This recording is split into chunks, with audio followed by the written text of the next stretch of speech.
Hey, what's up, YouTube? It's Squids. How you doing this week?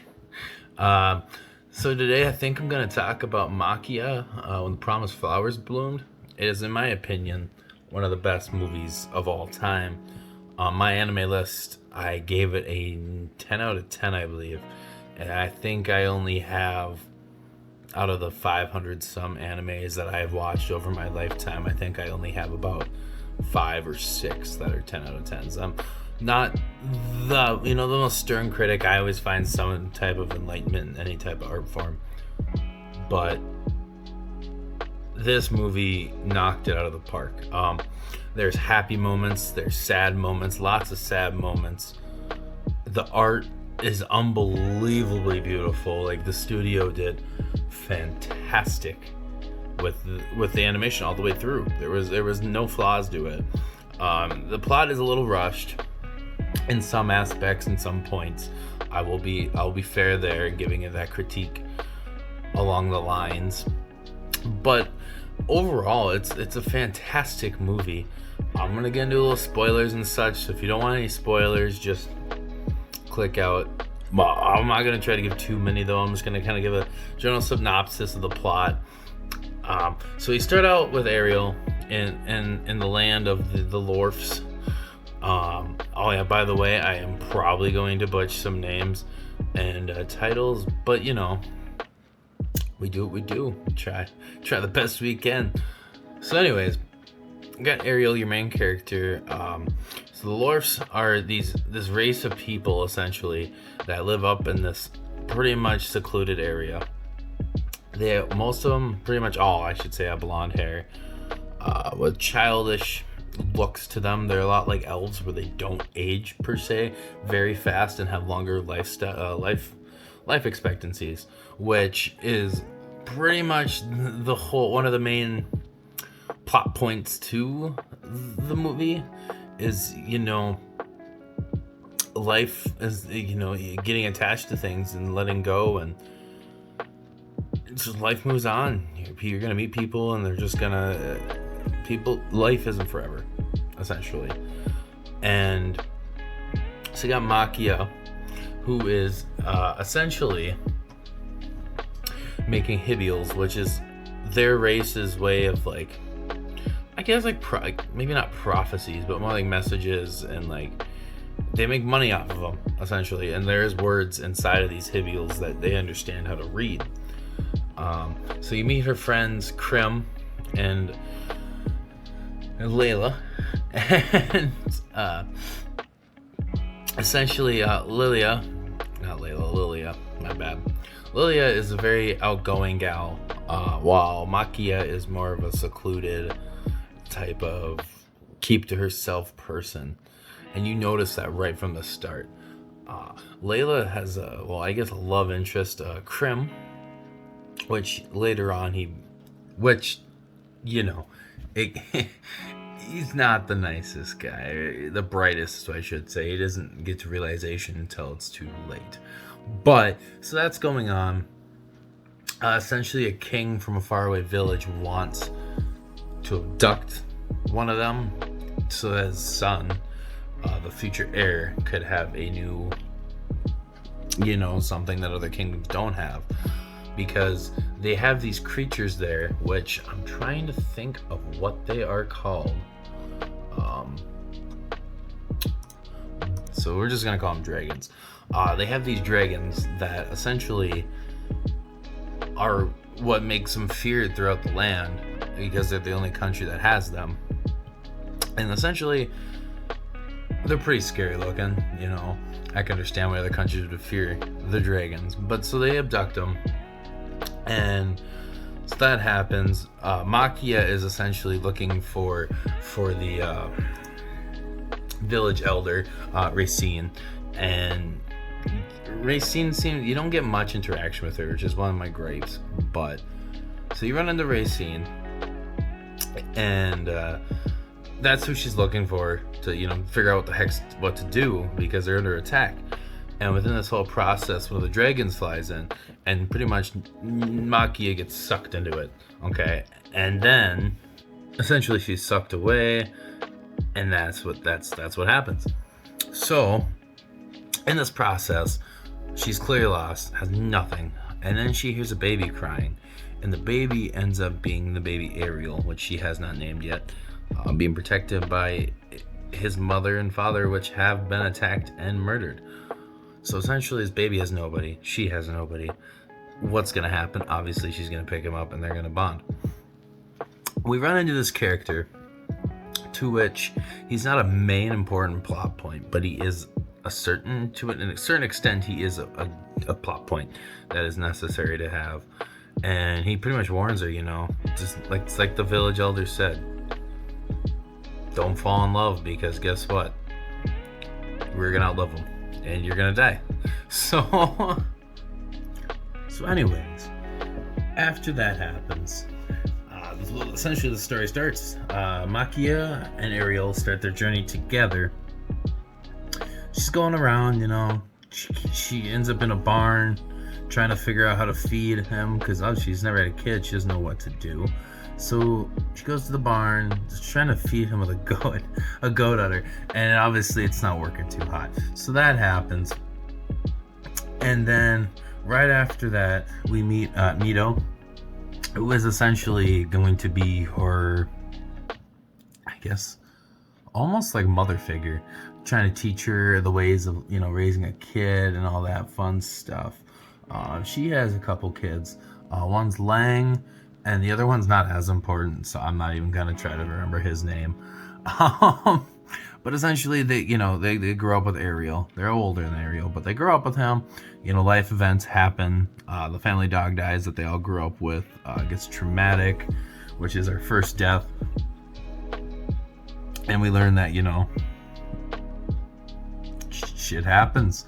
Ariel's asking questions like, why are we digging the hole so deep he can't come back? Obviously, that's the realization.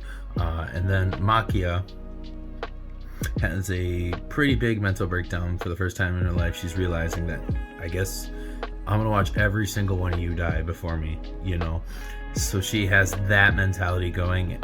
So Lang knocks some sense into her, and he says, moms don't cry. That's the thing, moms don't cry, and you're a mom. You got to be tough for your kids. So, she toughens up and, she promises never to cry again. Time passes by, and word essentially gets out that there's a Hibiel at the shop that Ariel has been working, or Maquia has been working at. She got this job. Mito got her this job in the process of this whole thing so she can make some income making Hibiels.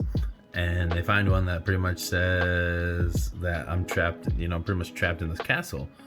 And it was Lelia. And she could tell that by just the Hibiel's text. So Ariel and Maquia pack up and head over to the country to find, Lelia. So that happens. And after that, you got a little action. We see Krim again. He finds Maquia on the ship. He announces that he is looking for Lelia. So they go there. Some action happens. Essentially, the parade with the dragons. They have this parade like every so often to just be like, yeah, we got dragons. Fuck you. And they get Lelia, and come to find out she's actually pregnant from the prince, and she doesn't want to leave. She's got a new life starting. So the guards come, and Lelia lets Maquia escape, and she eventually takes one of these hair bind things, really sharp, and takes it and puts it up to her womb and says, look, you chase after her, I will kill this baby right now. So they stop. That happens. We find out that Krim wants to separate from Maquia because obviously she has a kid, so she's just gonna slow him down.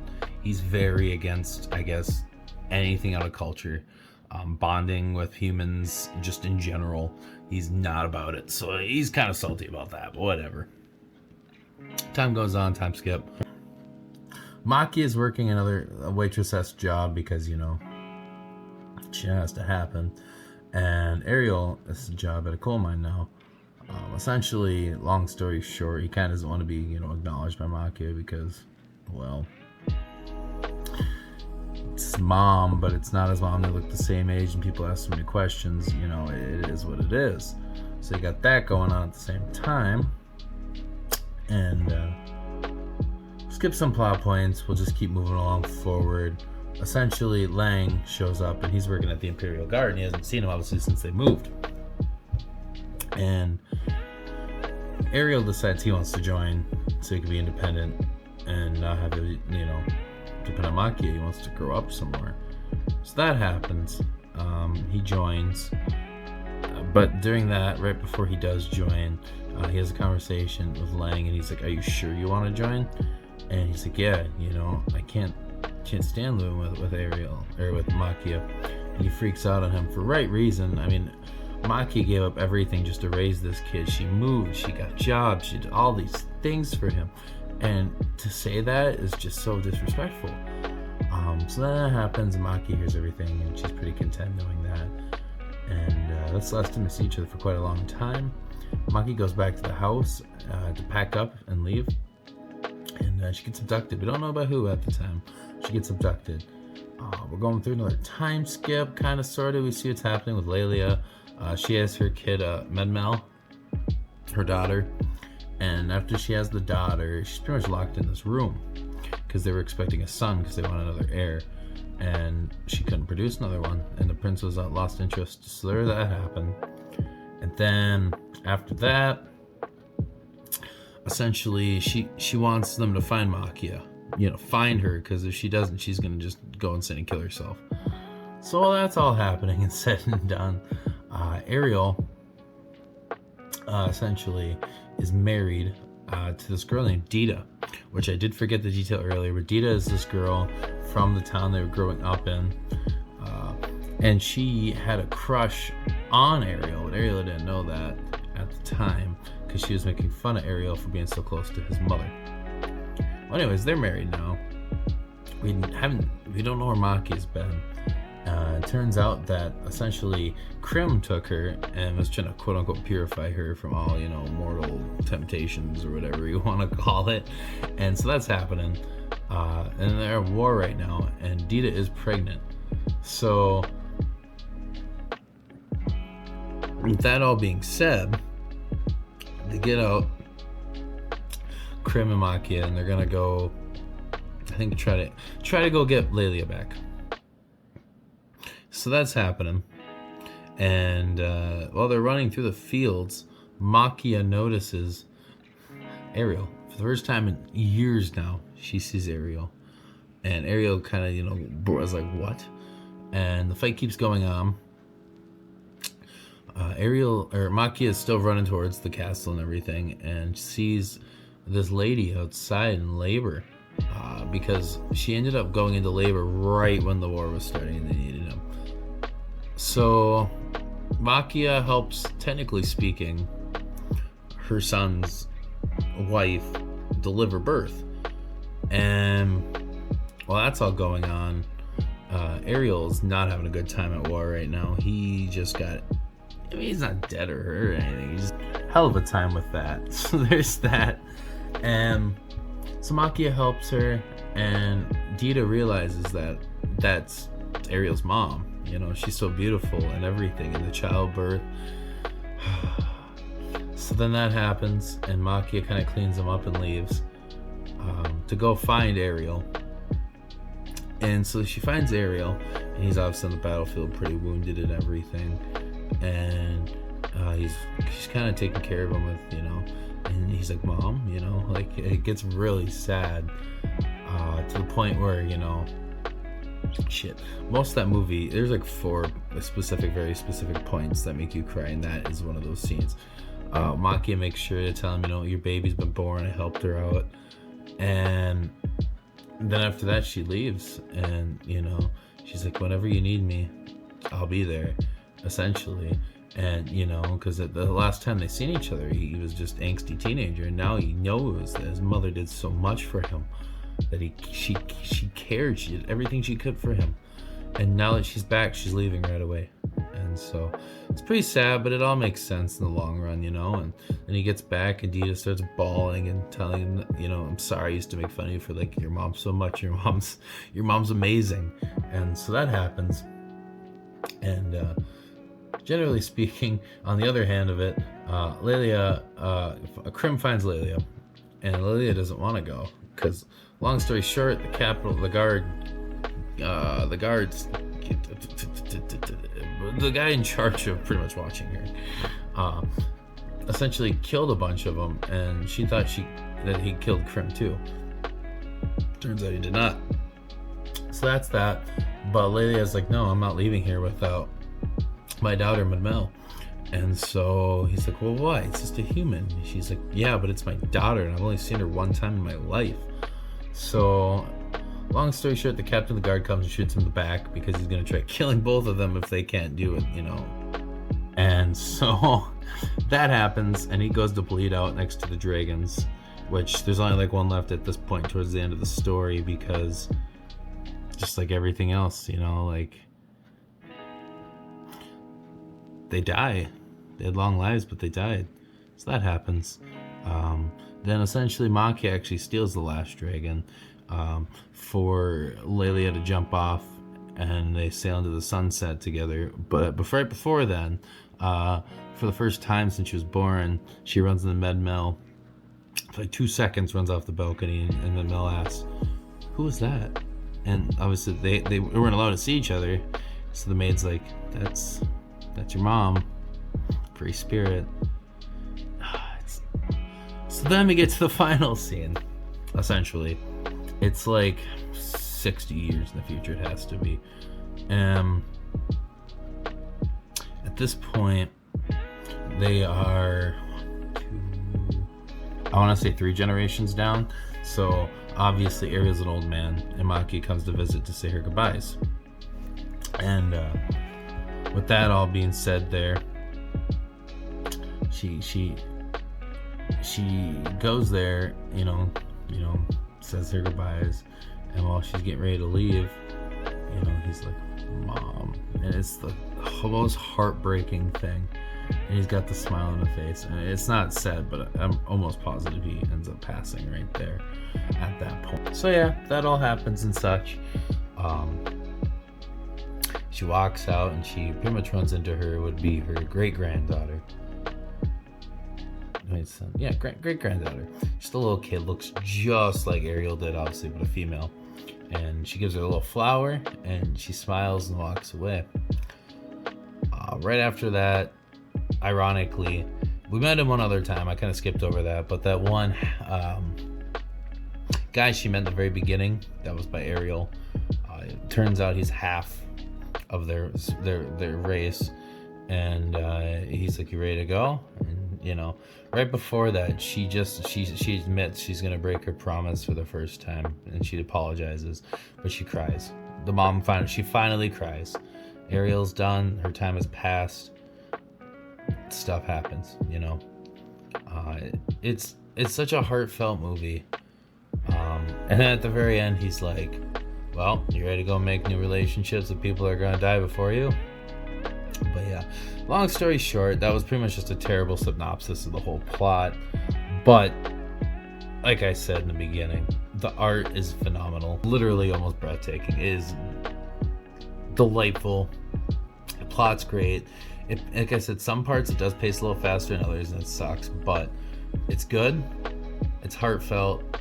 I cried like 3-4 times. Every time I watch it, I cry. It is so good. Honestly, there's not many other things I would give it a 10 out of 10, but that one is just so deserving of it. If you don't want to take my word for it, I say just go watch it.